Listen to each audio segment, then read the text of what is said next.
Alright friends, so today I'm rendering some beef fat, which will become tallow. As many of you know, I make goat milk soap and some other bath and body products.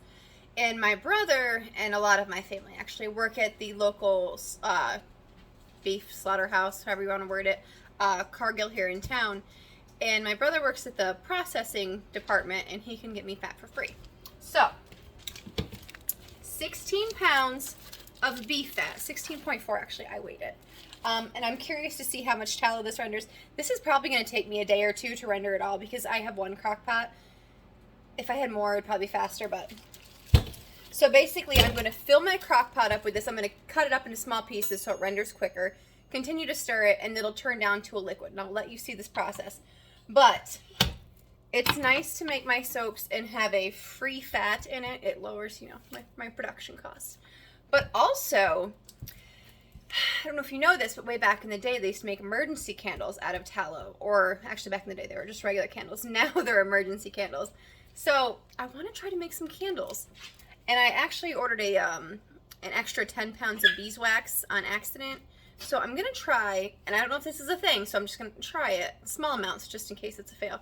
But to mix beeswax and tallow and to make some candles. So we'll see how that goes, but first I have to get this tallow rendered, so bear with me, my kitchen's a mess. This is real life. I've been making a lot of things in the last couple weeks, so I have like bowls and molds and all that just overflowing. I did my first batch of dishes and I have to do the next batch after this goes in the crock pot. So you will see that off to the side. Bear with me. But stick around. I'm going to chop this up and fill up the crock pot.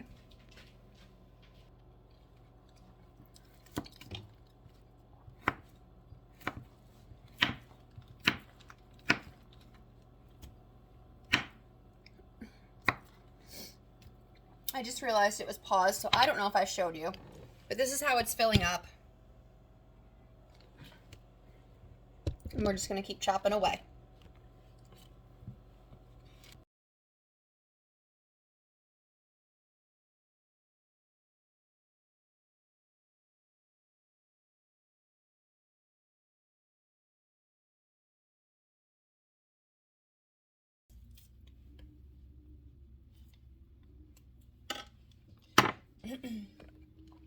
All right, so we are full enough.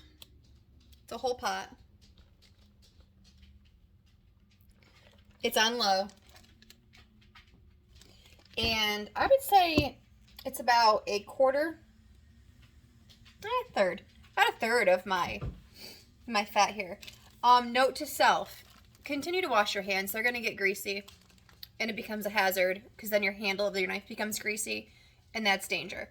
So I'm going to let this sit, lid on it, let it simmer on low. Stir it probably at an hour or so.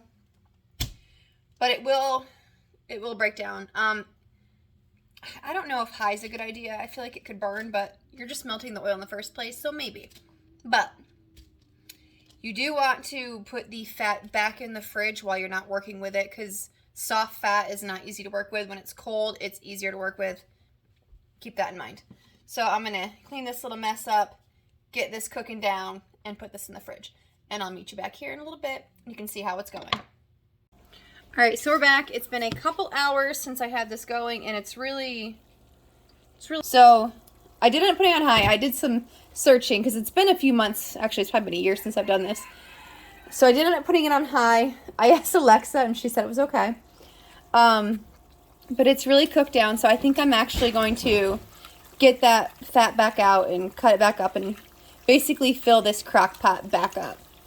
And I'll probably continue to do that as it continues to break down until it gets like consistently full.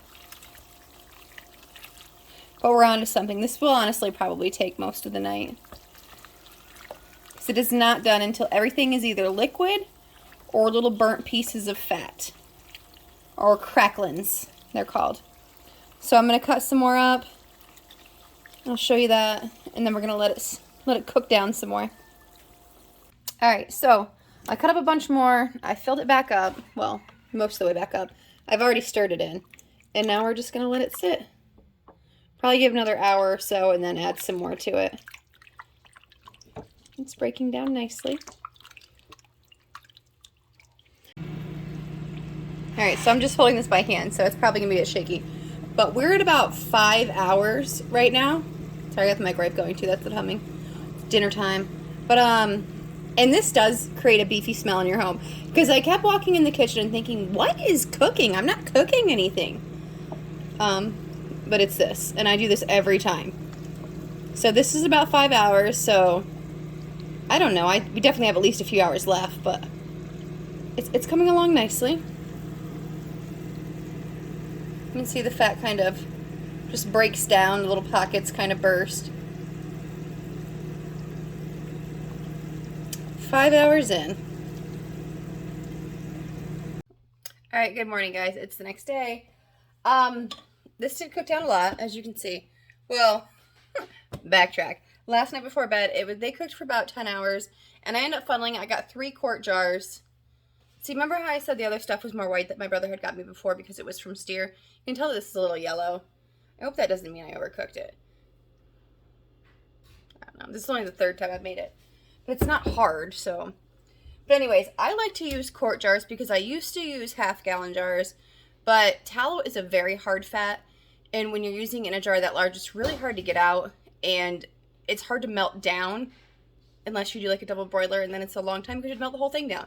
But these are like microwave size or just smaller, so it'll melt down faster in double broiler, or realistically, my spoon can scoop out almost all of this. So I learned my lesson the hard way on the half-gallon jars. They were a real pain in the butt. But I got 3 of those out so far, and I really think this is done cooking down. So I'm going to strain out what's left and basically just fill it up with all the fat that I have left. So this is what I'm down to.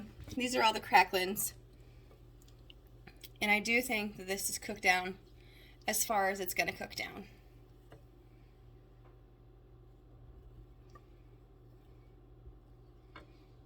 And I did put it on low overnight so that it wouldn't burn. I don't know if that's really a thing, but I didn't really want to test it. So I put it on low overnight, and then I just turned it back up just to make sure. And it's probably been on high for probably, I don't know, half hour, 45 minutes, and nothing's really changed. So I think this is done. I'm going to empty it back out, see if I get another quart, and then fill it back up. Alright, so it's been a couple days. Don't mind that horrible pantry behind me. Maybe one of these days we'll do a show where I organize my pantry, and then it'll actually happen. Anyways, and I'm making soap over here. So this whole kitchen is a mess right now, but I am done with my tallow project. So 16.4 pounds of beef fat rendered me down to about 7 quarts of tallow. And I say about because this is my number 7. However, I already used some of it to make candles. It cooked down really well. I ended up finishing my first batch, cleaning out my crock pot and doing another one, which was not so smart because really didn't have that much left. This little bit here was what that last part got me. So not really worth it. These are the other jars that I have frozen, and then there's 4 more in the fridge. Not frozen, they're refrigerated. I saw mixed reviews that you can keep tallow at room temperature, and then I've seen some that say to prolong the longevity of it or whatever to store it in the fridge. So I'm doing that, better safe than sorry, I guess. But I did buy a kit to make candles because I love the idea of self-sustainability and like all natural, how they used to do it back in the old days. I love the show Outlander, by the way, and it shows so many things of how they used to do stuff 200 years ago. Anyways, this is a beeswax and tallow candle. As I mentioned before, I ordered extra beeswax. It's about a 50-50 ratio. This is the first time I've ever made candles, by the way. So this one didn't fill all the way. Actually, you can see the line. The line is right here. I don't know if you can see it. You can kind of see it. This burned for 6 hours last night, and I still have this much candle. And I'll be honest, I fully expected it to just completely burn out in a couple hours because I made it and I don't know what the heck I'm doing. But I was very impressed. I also want to make like the emergency candles, like the tapered tallow candles, which is why, don't mind my dogs, they're special. Which is why I bought a roll of wick. It was actually an Amazon kit. I like it though. I honestly thought this wick would be a turd because it's just like cotton. But it burns really well. It burns very fast as just to like light that cord on fire. But in the candle, it burned amazing. As you can see, it didn't burn beneath the candle line. And it burned slow and pretty darn even. So I'm very happy with the amount of tallow I got. And I'm gonna have to get some more because feel like I'm onto something right here. One more thing to add to my to-do list, making candles. But I liked it. It was fun, and yeah, that's how you render tallow. So thanks for watching with me. Oh, and if you saw the part where I said leave it on low, I actually found some mixed reviews. If you watch it, you can put it on high if you continue to stir it. But if you're like gonna set it and forget it, to put the crock pot on low. I ended up putting on high and occasionally stirred, and it cooked down just fine. Like I said, mine is more yellowish, and I don't know if that's the actual fat or maybe I overcooked it, but the fat itself was more yellow than it was last time. So I do believe that it's just the type of fat that I had. So thanks for watching. I'll check you next time.